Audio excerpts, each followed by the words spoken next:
Picture this. You're at a party. Someone cracks a joke that lands just a little wrong. The room moves on. Everyone laughs. Everyone forgets about it. Everyone except one person, they're still thinking about it hours later, replaying the exact moment, wondering if someone got hurt. That person? They're probably an INFJ. Here's something most people don't know. About 1% of the world's population operates from a completely different rulebook than everyone else. Not a rulebook they chose. Not a rulebook anyone taught them. It's a code that's burned into their DNA, woven into the fabric of how they see people, relationships, and the world itself. These aren't the kind of rules you find in a self-help book. They're not posted on someone's Pinterest board or mentioned in a TED Talk. They're lived rules. Breathing rules. Rules so deeply embedded that the people following them don't even realize they're doing it until someone points it out. And here's the wild part. These rules shape everything. How they love. How they work. How they handle conflict. How they decide who gets access to their inner world and who stays on the outside looking in. Break one of these rules, and it creates genuine internal conflict. Follow them all, and you unlock the psychology behind one of the most misunderstood personality types on the planet. Today, we're pulling back the curtain. We're exposing the 11 unwritten rules that INFJs follow no matter what. Some of these rules will explain things that have confused you for years. Some will make you realize why certain people in your life act the way they do.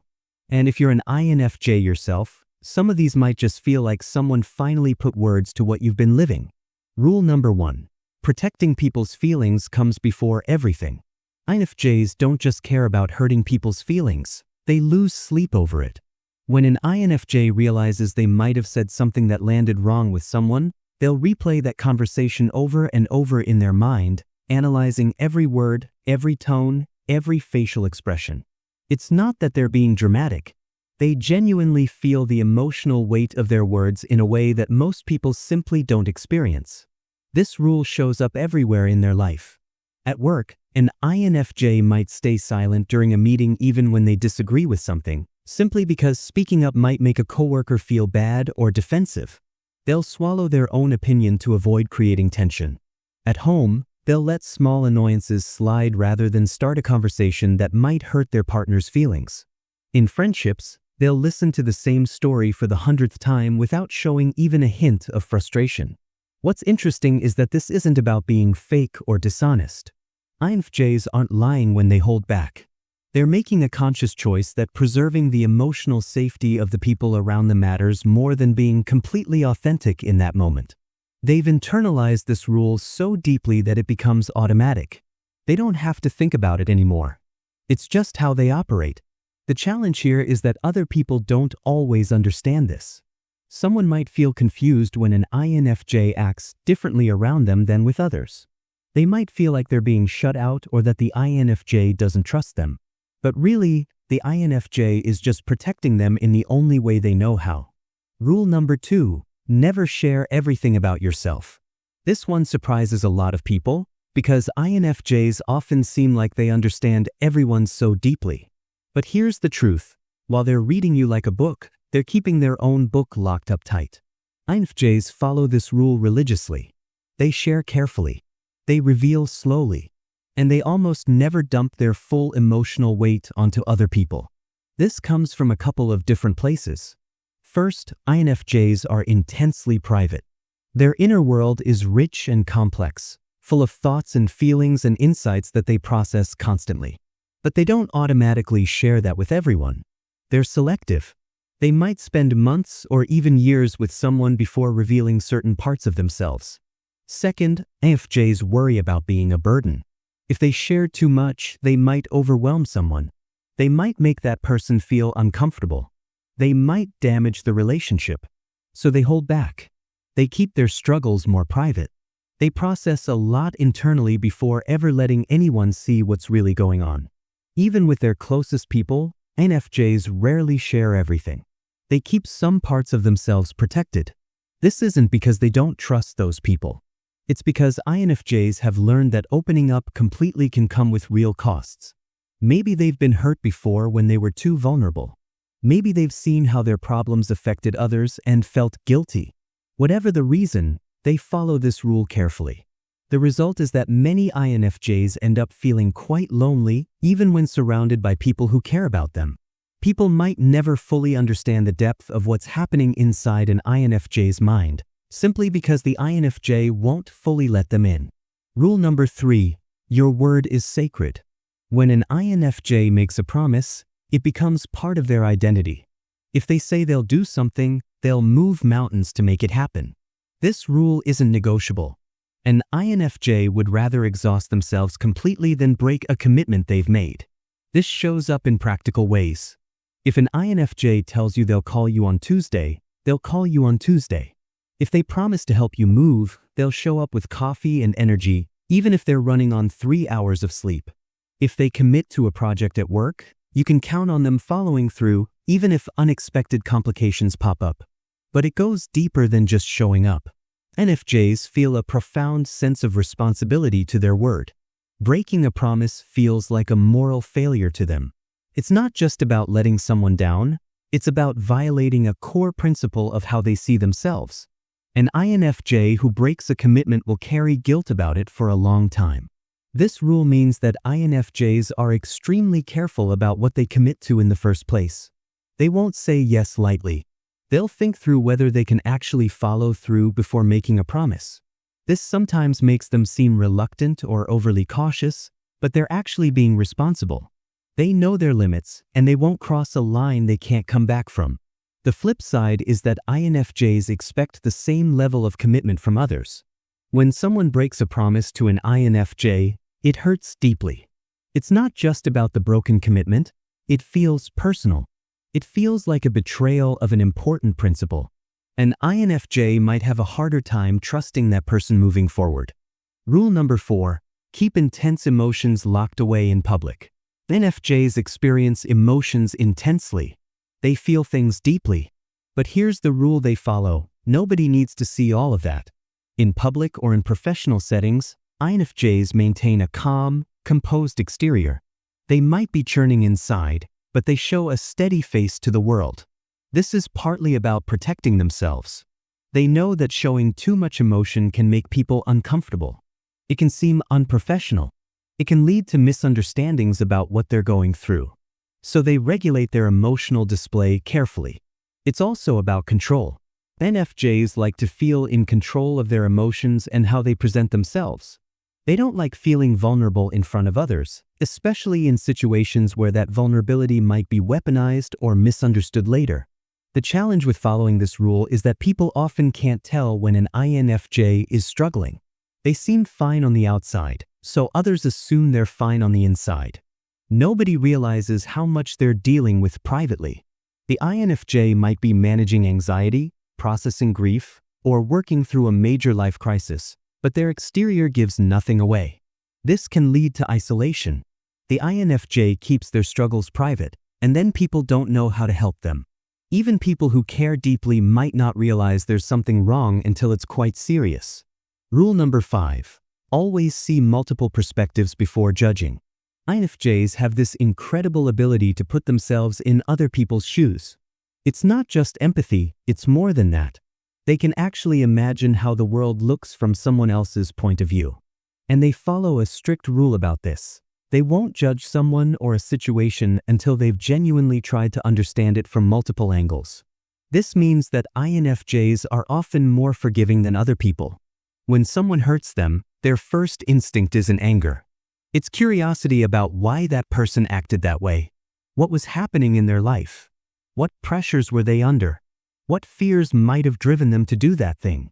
This perspective taking can make INFJs incredible mediators and counselors. They can help people see situations from angles they never considered. They can help bridge divides because they genuinely understand both sides of a conflict. But this rule also has a downside. Sometimes INFJs can be too forgiving. They might make excuses for people who hurt them repeatedly. They might struggle to set boundaries because they understand too well why someone is being difficult. They might let themselves be used or mistreated because they keep finding reasons to excuse the behavior. Also, not everyone appreciates this constant perspective taking. Some people might feel like an INFJ is being wishy-washy or that they never take a firm stand on anything. They don't realize that the INFJ is actually taking a firm stand. It's just a stand that says, I'm going to understand this fully before deciding how I feel about it. Rule number 6, never waste your time on superficial connections. INFJs are notoriously selective about their relationships. They don't just make random friends. They don't do shallow connections. This is a rule they follow almost without thinking. Relationships need to have depth and meaning, or they're not worth the time. This means that INFJs have fewer friends than many other personality types, but their friendships tend to be much deeper. They're willing to invest serious time and energy in a relationship, but only if they believe that relationship has genuine potential for real connection. Small talk drives INFJs crazy. At a party, they'd rather have one meaningful conversation with one person than spend the evening making shallow connections with everyone in the room. They want to know what people actually think. What do they care about? What makes them tick? What are they struggling with? This rule serves an important function. It protects INFJs from spreading themselves too thin emotionally. They have limited energy for relationships, so they invest it where it's going to count. But it also means that INFJs can struggle in social situations that require surface-level interaction. A networking event or a large party can feel exhausting and pointless to an INFJ, even though these situations are often important for career advancement. Also, because INFJs are so selective about relationships, people sometimes feel hurt if an INFJ doesn't want to be close to them. They might interpret this as rejection, not understanding that the INFJ simply doesn't form connections easily with most people. It's nothing personal, it's just how INFJs operate. Rule number 7. Trust your intuition, even when it doesn't make logical sense. INFJs have incredible intuitive abilities. They pick up on things that others miss. They sense when something is wrong, even if they can't immediately identify what. They know when someone is being dishonest. They understand the deeper meaning behind what people say, not just the words. And here's the rule. INFJs trust this intuition. They follow their gut feeling, even when they can't fully explain why they feel that way. Even when it goes against logic or what other people think. This is a real strength. INFJs often have accurate instincts about people and situations. They can warn someone away from a bad relationship or a sketchy business deal before any concrete problems show up. They can sense when something is off in their family or friend group. But this rule also comes with a catch. Sometimes INFJs trust their intuitions so much that they don't check it against reality. They might read too much into a situation. They might interpret something as a red flag when it's actually just a misunderstanding. They might hold on to negative judgments about someone even after that person has genuinely changed. Also, other people often don't understand or respect this rule.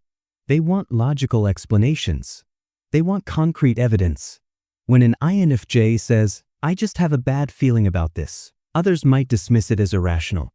They don't understand that the INFJ is picking up on subtle cues that their conscious mind hasn't fully processed yet. Rule number 8. Stand up for your values, no matter the cost. INFJs have strong values. They know what they believe, and they're willing to stand up for those beliefs, even when it's uncomfortable. This is one of the most defining rules of the INFJ personality. When something goes against their core values, an INFJ will speak up. They might do it carefully, but they'll do it. They won't just go along with something they believe is wrong. They might stay quiet to avoid hurting someone's feelings, but if something really matters, if it's a genuine moral issue, they'll find a way to take a stand. This can make INFJs seem like quietly powerful people. They're not aggressive about their beliefs, but they're genuinely committed to them. They'll face social consequences to stand up for what they believe is right. They'll sacrifice career advancement if a job goes against their values. They'll end relationships if someone asks them to compromise on something fundamental. The challenge is that other people sometimes mistake INFJ's quiet strength for weakness. They might think an INFJ will be easy to push around because they're soft-spoken and empathetic. But they'd be wrong. INFJs have a backbone made of steel when it comes to things that really matter. This rule also means that INFJs can sometimes be inflexible about their values. They might judge others harshly for not sharing those same values. They might create distance in relationships because the other person doesn't align with their moral code. Rule number 9. Create meaningful impact, not just busy work. INFJs don't do things just to do them. They need to see meaning in what they're doing. They need to understand how their work, their relationships, their life is making some kind of actual difference. This is a fundamental rule that guides their choices. This is why so many INFJs end up in helping professions like counseling, education, social work, or healthcare. These fields offer the chance to genuinely impact people's lives. An INFJ working as a therapist or teacher or nurse feels like they're doing something that matters.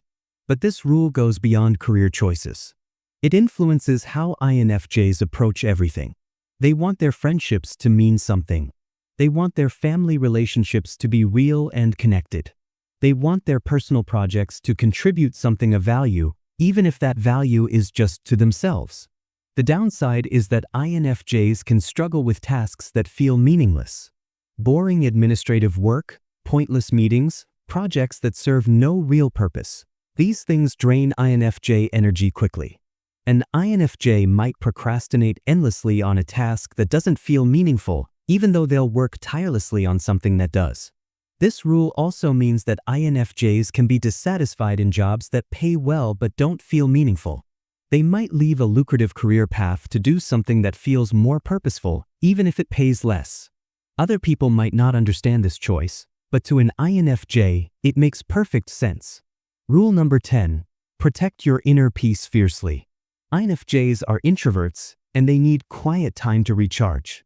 But more than that, they follow a strict rule about protecting their inner peace. They know that external chaos and drama drain them quickly, so they guard against it. This means that INFJs are often protective of their personal space and their time alone.